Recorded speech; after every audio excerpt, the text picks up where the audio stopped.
ఏ సందర్భంలోనైనా ఏ కష్టం వచ్చినా ఎవరు ఏమన్నా మేమున్నామని నా వెనుక నిలబడ్డటువంటి వీరులు వాళ్ళందరూ.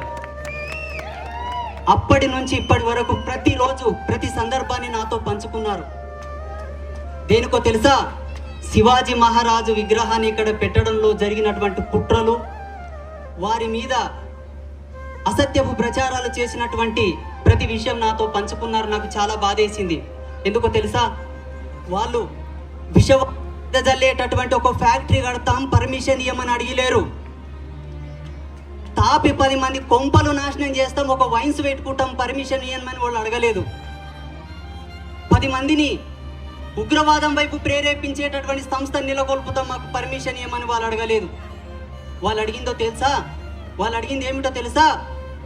భరతమాత ముద్దు బిడ్డ కోసం అడిగారు, ఇక్కడ పెట్టుకుంటామని. కానీ ఇవ్వలేదు, ఒప్పుకోలేదు.